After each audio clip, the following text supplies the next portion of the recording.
epístola a Timoteo, capítulo 4, verso 1 al 2. Gloria al Señor.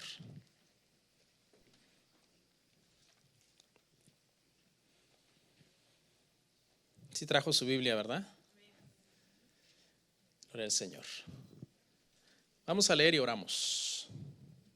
Repito por última vez. Segunda de Timoteo, capítulo 4, verso 1 y 2. Dice la palabra así: Te encarezco delante de Dios y del Señor Jesucristo, que juzgará a los vivos y a los muertos en su manifestación y en su reino.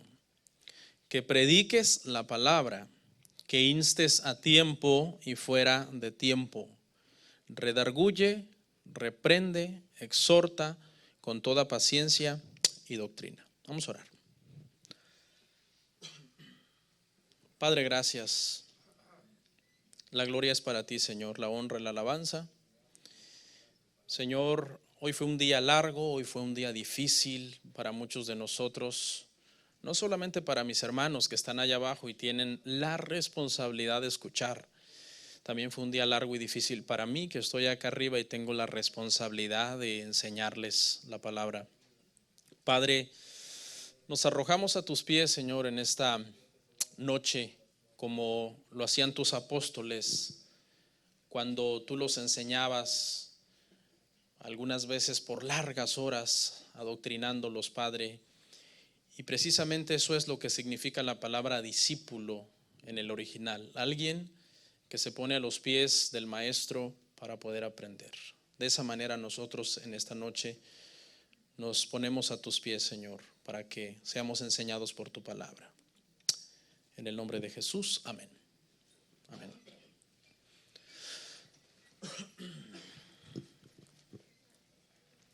Hermanos, esta noche vamos a hablar sobre un tema que titulé Predicadores oigan. Ese es el título del tema esta noche, hermanos.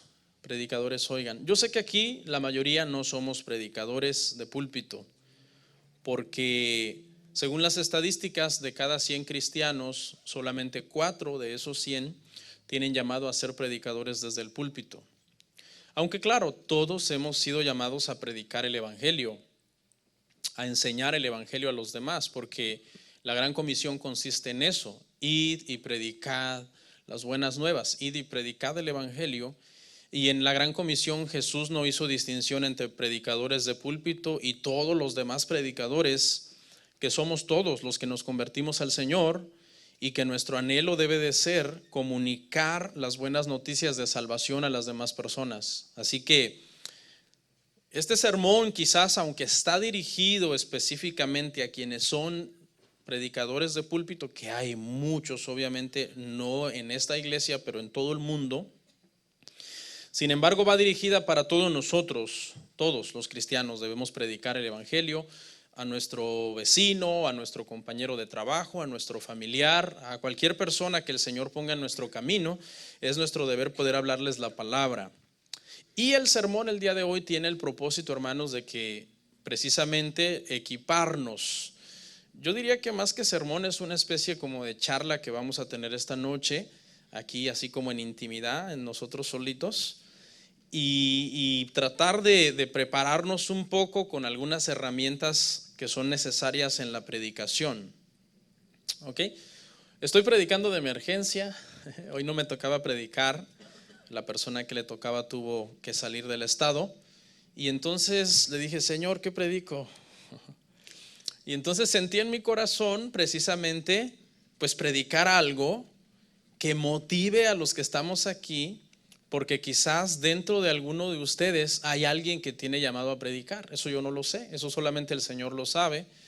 Y la idea es esa: descubrir dónde están esos que son predicadores. A lo mejor aquí hay alguien que, no sabemos, algún joven, alguna persona que va a ser un predicador tipo Spurgeon, no sabemos. Para Dios no hay nada imposible. Dios es el que llama, y Dios es el que capacita a sus llamados según su soberanía y según su misericordia. ¿Ok? Obviamente quiero animarlos a que descubran el llamado que hay en ustedes, si es que lo hay, pero con calma. No un llamado emocional, no un llamado de correr y emocionarse y decir yo, sino un llamado que se cocine a fuego lento en la vida de cada persona para que no se queme en la emoción, ¿ok? Así que pues esa es la idea del día de hoy. El pasaje que leímos, hermano, para mí es un pasaje especial, segunda de Timoteo 4, 1 y 2, porque este fue el primer pasaje que yo prediqué cuando yo me convertí al Evangelio hace 16 años, en el año 2002. Estaba prácticamente recién convertido y me dieron la oportunidad de compartir la palabra después de bautizarme. Y entonces Dios puso en mi corazón este pasaje. Así que este pasaje para mí es muy especial. Cada vez que lo leo, me recuerdo de la primera vez que yo prediqué y compartí la palabra y cometí 1,000,000 de errores. Y lo sigo cometiendo, pero ahora ya es 1,000,000 menos 1. Pero estamos aprendiendo y es bueno que sigamos siendo formados, hermano, por el Señor. Quiero que sepan que el predicador más grande de los últimos 1000 años fue ese señor que ven en pantalla, se llamaba Charles Spurgeon. Según la teología cristiana y los grandes conocedores que de verdad se dedican a analizar sermones y analizar libros, llegaron a la conclusión que es ese señor de Inglaterra. Vivió en 1834 me parece que nació, y se le conoce como el príncipe de los predicadores. Ahora, ¿quieres saber un dato curioso de este hermano? No tuvo estudios teológicos ni seminario bíblico. Sí. Él no tuvo esa preparación teológica. Se convirtió cuando tenía apenas 16, 17 años. Comenzó a pastorear bastante joven una congregación. No estoy diciendo con esto que prepararnos no es necesario y que prepararnos no es importante. Lo que quiero decir es que el llamado divino es más importante que la preparación. O sea, cuando Dios marca y llama a una persona para predicar, eso es lo primero. Ya de ahí, ese fuego que este predicador siente en sus huesos y que no lo puede resistir, es el que lo hace prepararse. Cuando ese orden se invierte, se cae en muchos problemas, porque hay gente que piensa que al prepararte vas a obligar a Dios a que te llame. O sea, como diciendo, voy a estudiar el seminario, voy a terminar el instituto bíblico, recibo un papel y ahora, Señor, pues aquí estoy, llámame. Y no es así, es a la inversa. Dios te llama y es ese llamado el que produce un hambre por prepararte en el ministerio para poder llegar a ser un predicador. ¿Ok? El llamado es muy difícil. Un llamado divino a predicar es un llamado al sufrimiento. O sea, todo el que sea llamado por Dios divinamente a predicar está siendo llamado al sufrimiento. Yo sé que algunos de ustedes quizás no me creen porque lamentablemente en la iglesia se han metido muchos falsos conceptos de quién es un pastor o de quién es un predicador. Mucha gente piensa que un pastor o un predicador es una persona que no trabaja. ¿Han oído eso? Pídale raya al pastor porque él no trabaja. Y esos son conceptos erróneos, hermano, que se han metido dentro de las iglesias en general. Pero no, el llamado divino, hermanos, es un llamado al trabajo duro, a un trabajo arduo que requiere años y años de preparación y, por cierto, nunca termina.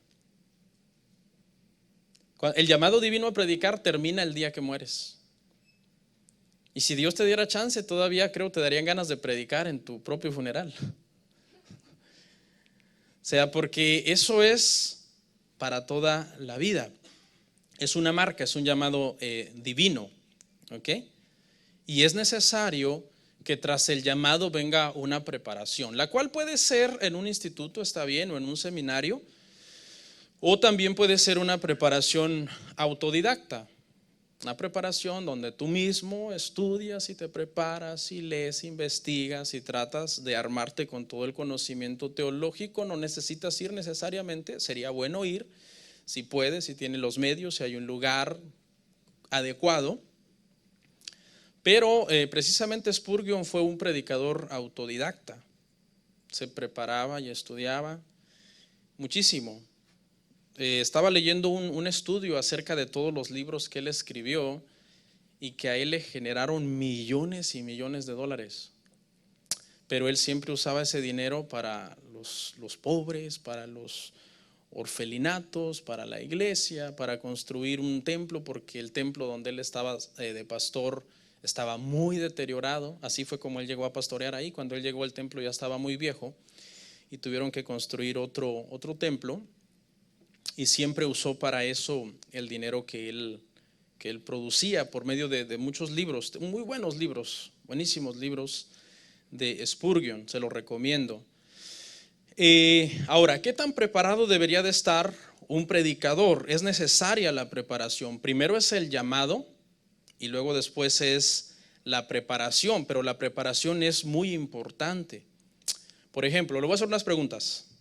¿A quién de ustedes les gustaría que un médico que apenas tiene ideas básicas de una cirugía le hiciera una cirugía? A nadie, porque tú dices, ¿cómo voy a poner mi vida en las manos de esta persona que no tiene la preparación? ¿Verdad? Por pura lógica, tú dices, necesitamos un médico y que sea graduado y que tenga preparación. Un contador, por ejemplo. ¿Quién de ustedes llevaría sus finanzas o sus impuestos a un contador que si le dices 2 más 2, 5? O sea, tú dices, no, aquí mi dinero está en peligro y me va a hacer mal la declaración y el IRS va a venir contra mí. Tú dices, no, pues un profesional, alguien que sepa hacerlo. Un arquitecto, por ejemplo, si contratas a un arquitecto a que te construya tu casa y el arquitecto te sale con que no, para ahorrar material y dinero vamos a hacer un techo que no estamos seguros si va a permanecer o se va a caer, pero usted va a ahorrar. Tú dices, no, pues me cae encima el techo, me caen encima las estructuras. Tú también vas a querer que este arquitecto esté preparado, ¿verdad que sí? Bueno, entonces, ¿por qué muchas veces nos conformamos con cualquier predicación? O sea, si hay algo que usted se tiene que llevar el día de hoy, hermanos, es que no nos conformemos con cualquier predicación, que exijamos que se nos predique la palabra, que exijamos que se nos enseñe correctamente la palabra de Dios. Porque predicar por predicar, cualquiera puede predicar. Cualquiera puede venir aquí, improvisar algo y decir, ya prediqué, citando textos mal o textos fuera de contexto o cualquier otra cosa. ¿Ok?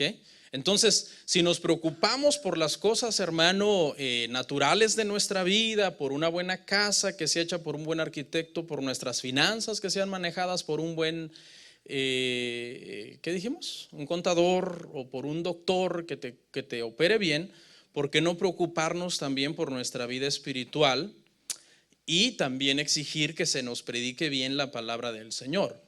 O sea, los predicadores debemos de subir aquí con mucha seriedad, sabiendo que cuando estamos predicando la palabra del Señor, de alguna forma, las almas que nos están escuchando, de alguna forma nosotros las tenemos un poco como en nuestras manos, porque es el momento en que nosotros vamos a alimentar a esas personas para que crezcan y maduren y puedan dar los frutos que deben de dar.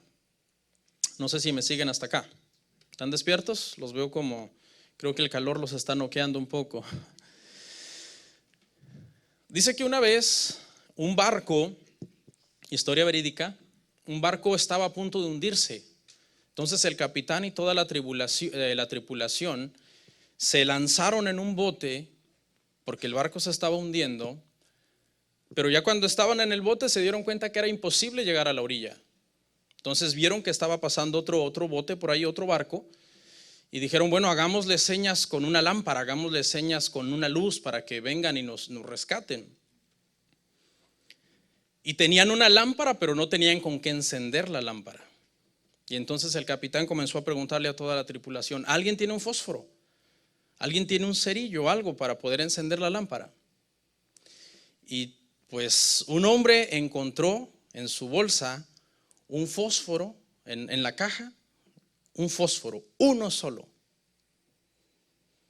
Entonces el capitán del barco tomó el fósforo, tomó la caja de fósforos con uno solo, tomó aire profundamente y se dispuso a raspar el fósforo. ¿Cuántos han prendido un cerillo alguna vez? Ya hoy todo es así, ¿no? De un botoncito, chic, chic, ya prenden, ¿no? Pero allá en nuestro pueblo y todo, con los cerillos. Y el capitán tomó el impulso y se hizo el valiente, y todos en el bote lo rodearon y trataron de cubrirlo con su ropa y con sus manos para evitar que un salpicón de agua o un aire apagara el fósforo.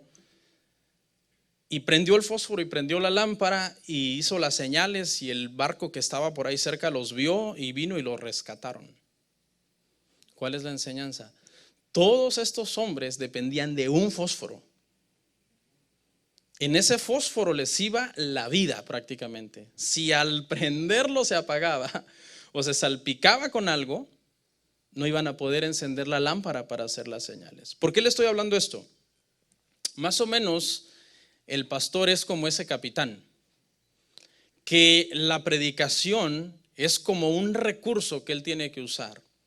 Y debe de cuidarlo, porque así como de la misma forma en ese fósforo les iba la vida a toda esa tripulación, de la misma forma también en lo que el pastor esté predicando, también le va la vida eterna a muchas personas. Porque Pablo le dijo a Timoteo, predica esto a los demás, porque predicando esto salvarás a los que te oyen y también a ti mismo. Entonces es bien importante que cuando nosotros vamos a dar el mensaje de la palabra lo hagamos con esa actitud, como ese capitán que tomó valor y dijo, en este fósforo nos va la vida, y lo prendió para poder prender esa lámpara. Así que predicar, hermanos, no es tan fácil, porque estamos prácticamente, Dios nos está en el momento en que estamos predicando dando la autoridad para que nosotros podamos nutrir las almas que Él creó. ¿Ok?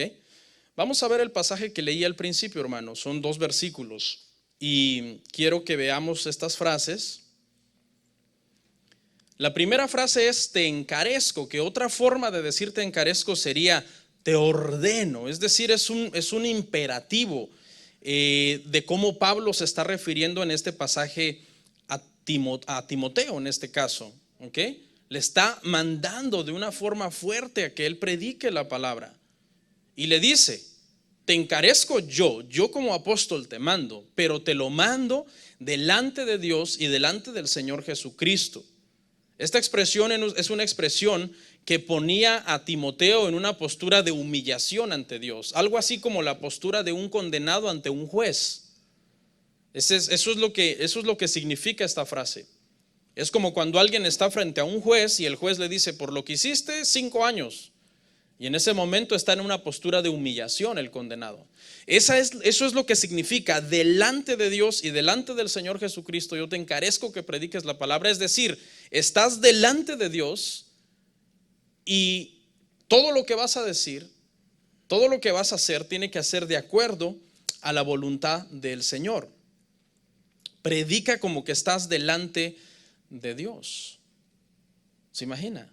Si nosotros los predicadores tenemos más clara esa perspectiva de la eternidad, nosotros vamos a predicar con más énfasis, con más amor por las almas la palabra de Dios. O sea, tenemos que predicar como si fuera prácticamente el último día y mañana fuera el día del juicio, y yo le estoy dando a usted la palabra para que usted se presente de una forma digna delante del Señor. Ese es el sentido en el que le está hablando Pablo a Timoteo. Tienes que hablar la palabra de acuerdo a la voluntad del Señor. El pastor Sugel Michelén dice en su libro, hay un libro que él escribió sobre predicación que se llama Delante de Dios y de parte de Dios, y le pregunta a los predicadores, les dice, ¿tú cómo te sentirías si tú vas a una reunión donde tú estás sentado en la audiencia y la persona que está enfrente está contando algo que tú le dijiste, pero lo está contando mal? No está contando exactamente lo que tú le dijiste, sino que está acomodándolo o quitándole o poniéndole según su conveniencia. ¿Cuál sería tu reacción? Enojarte. Y yo creo lo esperarías allá afuera. Hey, ¿por qué contaste lo que yo te dije? Pero no lo contaste bien, lo contaste mal. En ese sentido, nosotros cuando nos subimos al púlpito a predicar, también tenemos que ser fieles al mensaje de la palabra del Señor y a lo que el Señor quiere transmitirle a su pueblo. ¿Y cuál es el mensaje, hermano, de toda la Biblia, desde Génesis a Apocalipsis? El mensaje de la salvación.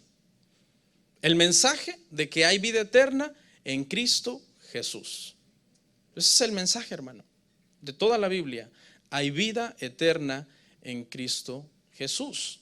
Y luego la última parte le dice que prediques la palabra. Te encarezco delante de Dios, delante del Señor Jesucristo, que juzgará a los vivos y a los muertos. Le dice que prediques la palabra a tiempo, afuera de tiempo, con toda paciencia, con toda doctrina, en todo momento. ¿Por qué? Porque Timoteo había llegado un momento, hermanos, en que se había desanimado.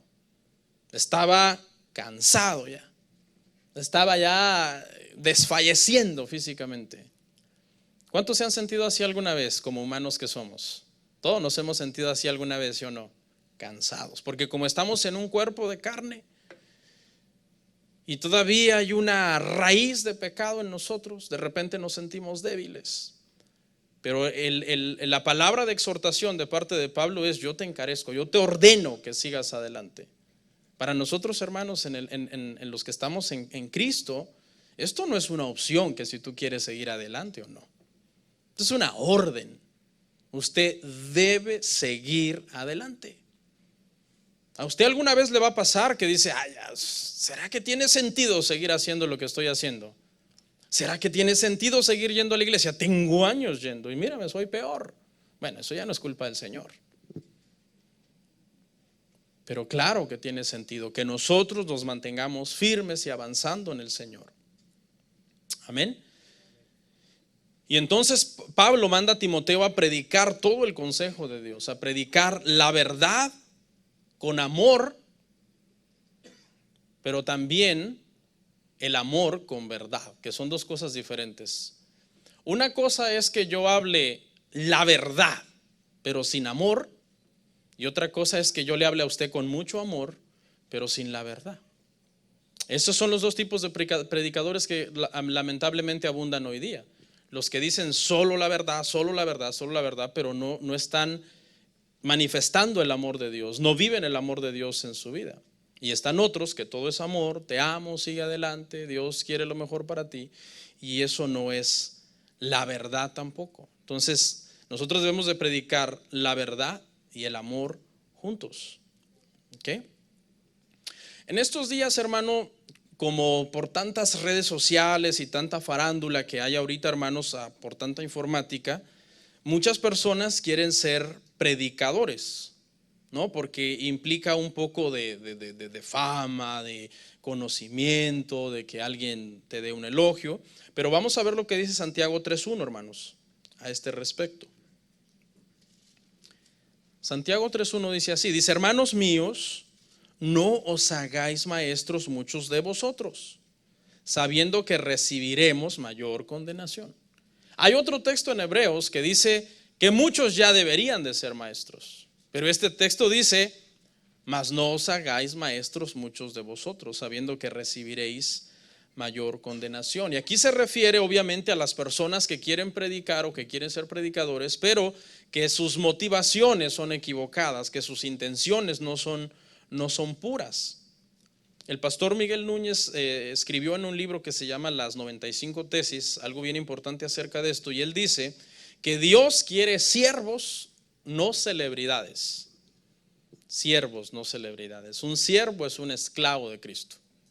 Una celebridad es alguien que anda buscando gloria. Pero Jesucristo mismo dijo: yo gloria de hombres no recibo. O sea, la meta del predicador no debe de ser hacerse famoso él, sino hacer famoso a Cristo.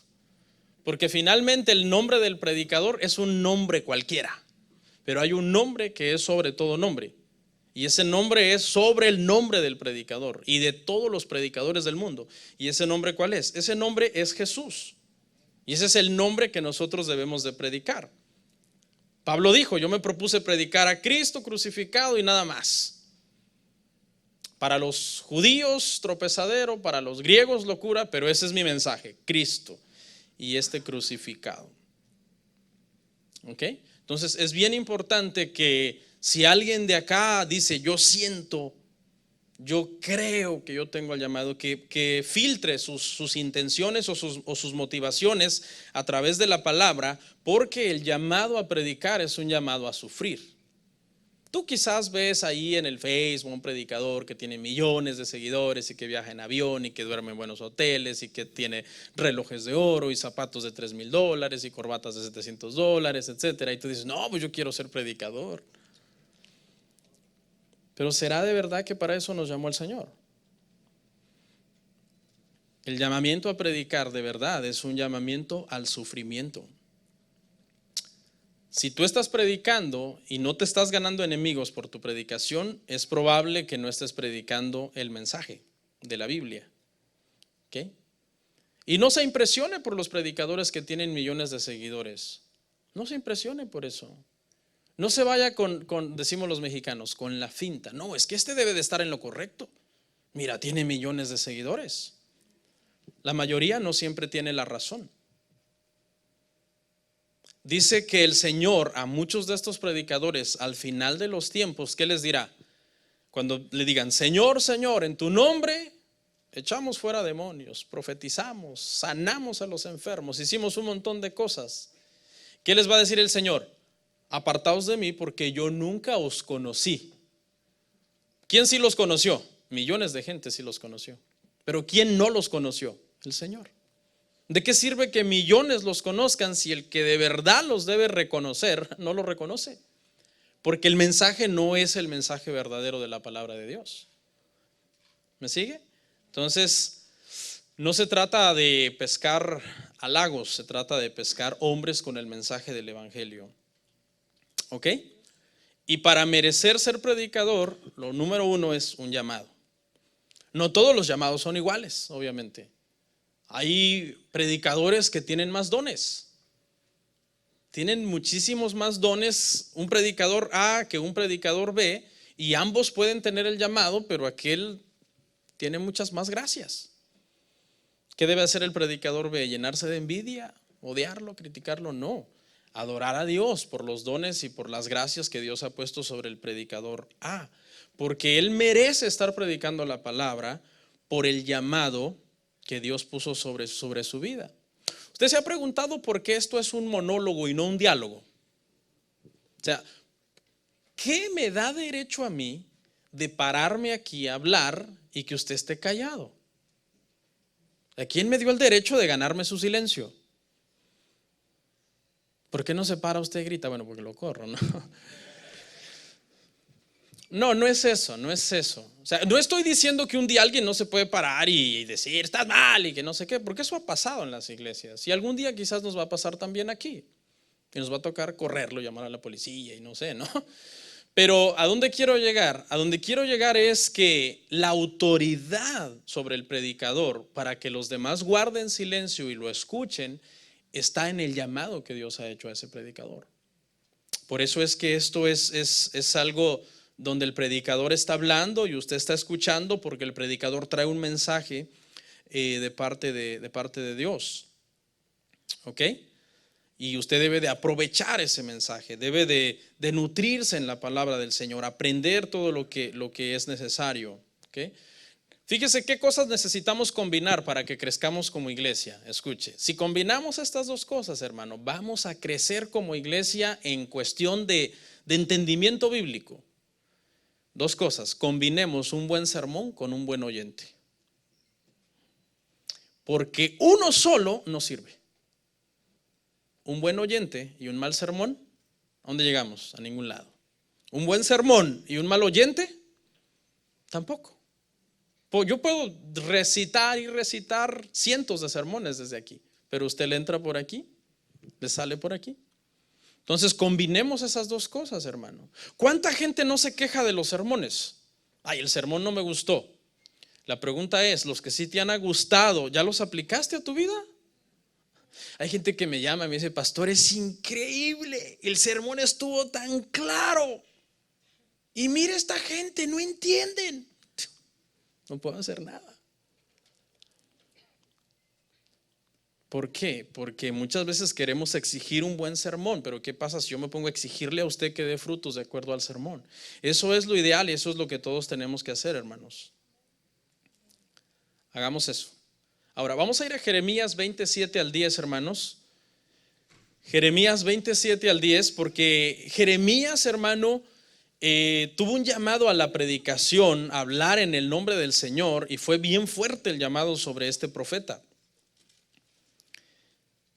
Y aquí es donde vamos a ver bíblicamente, hermano, lo que yo les estaba diciendo, de que el llamado a predicar incluye sufrimiento.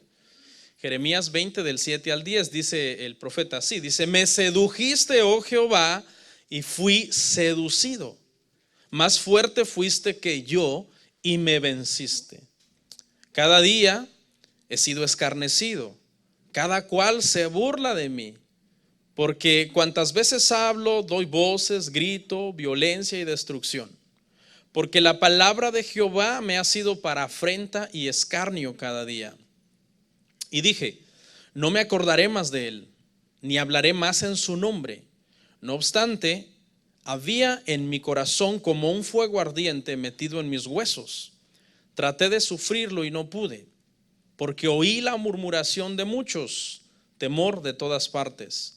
Denunciad, denunciémosle. Todos mis amigos miraban si claudicaría. Mire la audiencia de Jeremías, deseando que ya dejara de predicar, que se engañara, decían, y prevaleceremos contra él y tomaremos de él nuestra venganza. Profeta llorón, así lo conocen en el mundo de la teología a Jeremías, como el profeta llorón, no porque fuera un debilucho, llorón, no nos equivoquemos, sino porque sus oyentes lo odiaban, no querían oírlo más. Y llegaba un momento en que decían: castiguen a Jeremías, métanlo en un hoyo, no le den de comer, denle solo agua. Y era bien difícil. El llamado de Jeremías a amonestar y hablarle al pueblo fue bien duro. Pero ¿sabe qué lo mantuvo? Que el llamado era genuino. Era un llamado tan genuino que dice que hubo un momento en que él quiso dejar de hablar la palabra, quiso dejar de hablar en el nombre del Señor. Y el llamado estaba tan fuerte en él que el Señor dice, utiliza esos términos: me sedujiste y fui seducido, pero no tiene con ninguna connotación erótica ni nada de eso, no, sino una connotación de ese fuego de Dios, esa carga que Dios ponía sobre él de hablar la palabra. Si aquí hay alguien que de repente dice o le pasa un flashazo por la mente y dice: yo creo que yo tengo llamado a predicar, si tú no sientes esto, no tienes llamado a predicar. Un llamado a predicar es algo que tú puedes pelear en contra de ese llamado y el llamado te vence. O sea, simplemente estás marcado, predestinado para eso. Y aunque trates de pelear contra Dios y de resistirte a eso, es algo que acabas haciéndolo porque, como dijo Jeremías, tú fuiste más fuerte que yo. Eso es el llamado divino. Alguien que diga: no, pues ahorita todo el mundo puede, hago mi fanpage, empiezo a subir videos y que no sé qué. Eso no es el llamado. O ya no, por aquí hay 2 que andan conmigo y hay otros 2, ya son 4. Con los diezmos de esos 2 ya no hago nada y me quedo en mi casa. No, eso no es llamado también. El llamado es algo divino. Es algo que dice Jeremías: entró a mis huesos, fue como un fuego, traté de sufrirlo, dije: ya no hablaré más en el nombre del Señor. Y el Señor vino sobre mí y no pude soportarlo. Yo le testifico que es algo así como el llamado, hermanos, a predicar es algo más o menos como estar enamorado cuando eres un adolescente. ¿Cuántos adolescentes están enamorados? Espero que ninguno. O joven ya, adolescente, 18, 19, 20. No sé si se acuerdan, ¿alguien de ustedes alguna vez estuvo enamorado de su pareja o nomás se casó porque ya ni modo, ¿no? No sé si se acuerdan, estar enamorado es algo que te quita el hambre, te quita el sueño, no dejas de pensar más que en esa persona y le andas escribiendo ahí cartas. O sea, es un estado de enamoramiento y más o menos el llamado a predicar es eso. No dejas de pensar en eso, se te quita el hambre, no puedes comer, pasas leyendo la Biblia, pasas estudiando, investigando, preparándote y tú dices, ¿y por qué me estaré preparando tanto si en la iglesia ni me dejan predicar? Pero es eso, hay un llamado, hay un fuego que te está consumiendo. Y estoy tratando de abundar un poco en esto por si alguien aquí quiere descubrir, dice, ¿será que yo tengo llamado? Es eso, el llamado es algo divino, irresistible, es un llamado irresistible que Dios hace a una persona.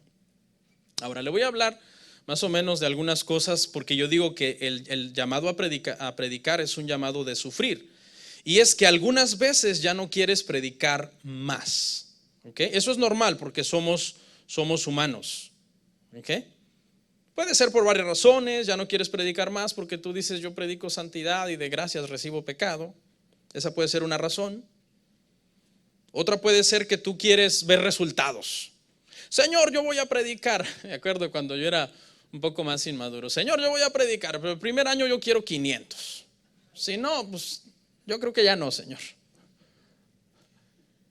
Y empieza uno con una inmadurez de que ni estás ni preparado para pastorear a 10, porque ya se andan peleando entre ellos, pero tú quieres 500.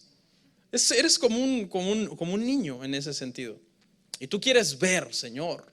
Y se te empieza a meter el ego. Y se te quiere levantar el orgullo. Y ya ves poquito, Señor, ¿qué pasó? Yo no me merezco esto, Señor. Merezco miles. Y eso es señal de que estás mal. Que el Señor necesita trabajar en ti. ¿Usted sabía que Dios no nos debe ningún favor? Dice el pastor John MacArthur que si el día que el pastor va a predicar el domingo, su esposa y sus hijos llegan a oírlo, que se dé por bien servido. Porque eso significa que tienen buen testimonio de él en su casa. Y yo estoy completamente de acuerdo. Dios no nos debe ningún favor.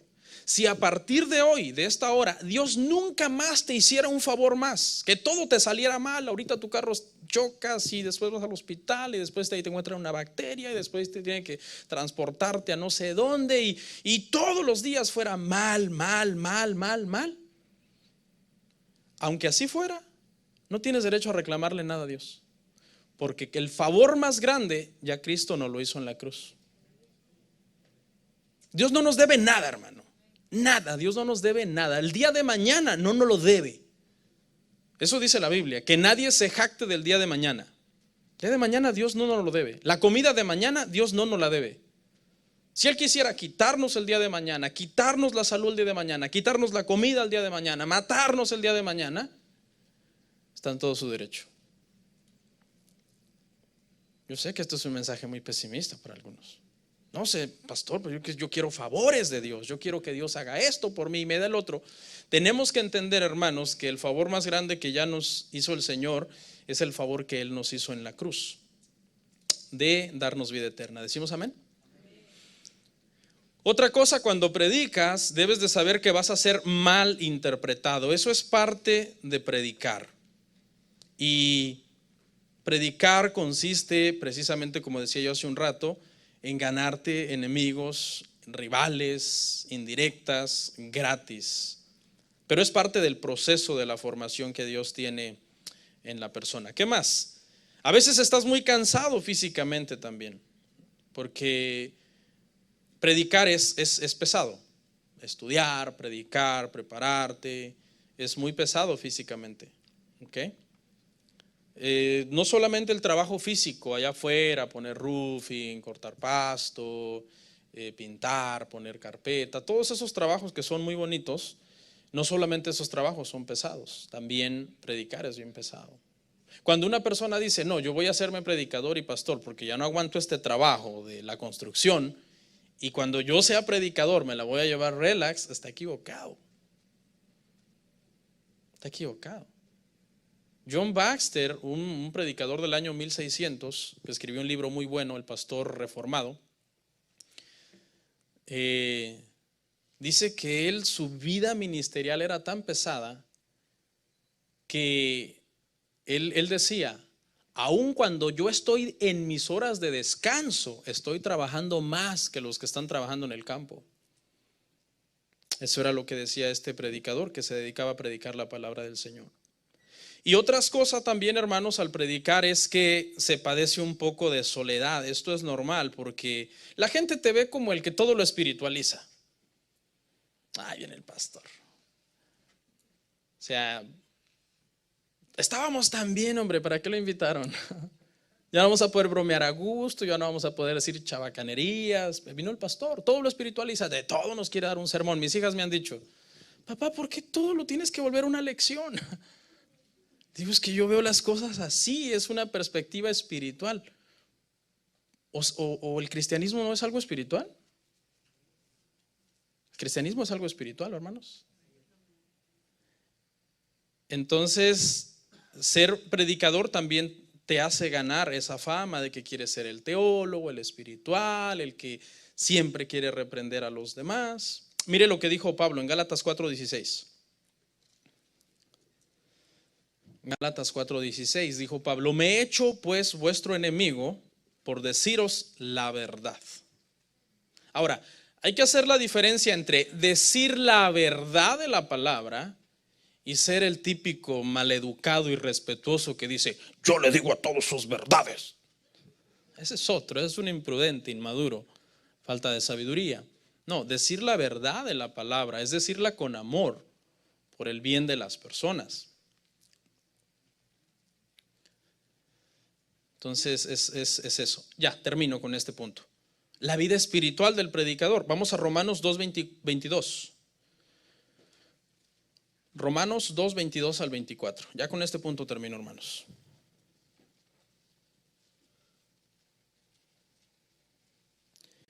Dice, tú pues que enseñas a otro, ¿no te enseñas a ti mismo? Tú que predicas que no se ha de hurtar, ¿hurtas? Tú que dices que no se ha de adulterar, ¿adulteras? Tú que abominas de los ídolos, ¿cometes sacrilegio? Tú que te jactas de la ley, con infracción de la ley, ¿deshonras a Dios? Porque como está escrito, el nombre de Dios es blasfemado entre los gentiles por causa de vosotros. ¿Cuántos alguna vez, hermanos, han visto una película cristiana? Yo he visto varias. La pasión de Cristo, Hijo de Dios, la vida del apóstol Pablo, la vida del apóstol Juan. Son bien bonitas, por cierto. Hay una en YouTube del apóstol Pablo, buenísima. Ahora, ¿cuántos saben que esos actores, cuando van al casting para hacer el papel de Cristo, de Pablo, de Juan o de Pedro, no se les requiere que sean cristianos? No, ¿verdad que no? Porque no van a ir a un altar, van a ir a un escenario, van a ir a actuar. Aunque algunos se convierten, me parece que el que hizo el papel de la pasión de Cristo se convirtió, ¿no? Y es cristiano, qué bueno, pero no siempre pasa así.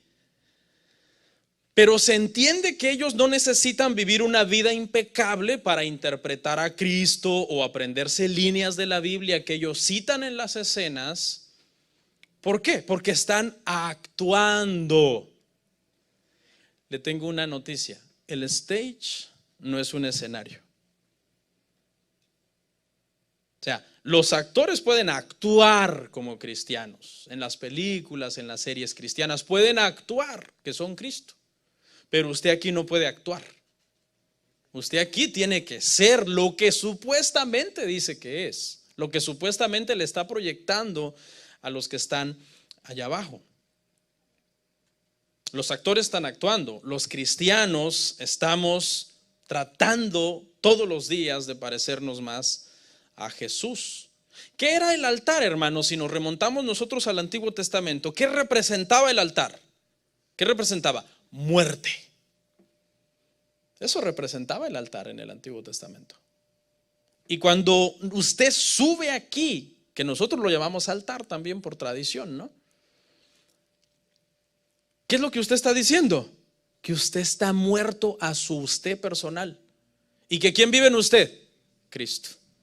O sea, todos los que están allá abajo esperan que usted sea un cristiano santificado.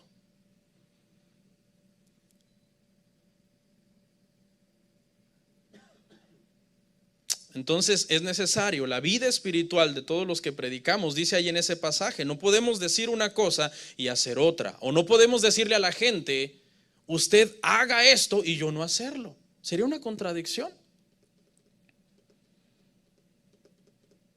Yo creo que hay gente que piensa, hermano, de que, han de decir, yo pienso que hay gente que piensa de la siguiente forma: me voy a echar mis pecadillos. Pues a ver si el pastor no también va a estar haciendo lo mismo. Yo aguantándome de pecar y a lo mejor el pastor dándole rienda suelta a su vida. No, hermanos, no somos actores. Somos hijos de Dios y debemos de vivir como hijos de Dios. Debemos hacer la voluntad de Dios. Amén. Para eso es necesario que los que predicamos tengamos una vida de oración. ¿Ok? Debemos orar, tener comunión con Dios siempre. Leer la Biblia. Leer la Biblia no solamente para buscar sermones. No, leer la Biblia para buscar a Cristo. Y que Cristo nos cambie a nosotros para que después les prediquemos a las personas y Cristo cambie a las personas. Hermano, hay un síndrome que se da en el ministerio bien terrible, que si uno no tiene cuidado uno puede acabar, hermano, que es concentrarte tanto en lo que tienes que hacer que te olvidas de Dios. Eso le pasó a la iglesia de Éfeso. Trabajaban, hermano, en la obra, pero se habían olvidado del Dios de la obra. Es bien tremendo. Cuando ya estás metido en el ministerio y te dedicas a predicar y a dirigir la iglesia y todo, si no sabes hacer diferencia en esa línea entre tu vida espiritual, porque antes de ser llamado a ser predicador, primero eres llamado a ser ¿qué? Cristiano. O sea, primero tú debes de ser cristiano, tú. Y después, si Dios le place llamarte a predicar, pues eso es un segundo llamado. Pero el primer llamado es a que tú vivas una vida que honre al Señor. Leonard Ravenhill, un pastor de antaño, decía: hay un mundo de diferencia entre conocer la palabra de Dios y conocer al Dios de la palabra. Es un mundo de diferencia. El diablo conocía la palabra. O sea, no se confunda que alguien porque conoce la palabra tiene llamado. ¿No? Alguien puede conocer la palabra y no conocer ¿a quién? A Dios. Cuando tú conoces la palabra y tú conoces a Dios, esas dos cosas combinadas son las que hacen que tú le sirvas a Dios con dignidad. Entonces, nuestro primer llamado como predicadores es a la santificación. Y si tú no haces caso de tu llamado a la santificación, olvídate de tu llamado a la predicación. No hay ningún llamado a la predicación en ti. Necesitamos predicadores, pero que tengan llamado de parte de Dios. Si alguien está buscando fama, dinero, dejar de trabajar, eso no sirve.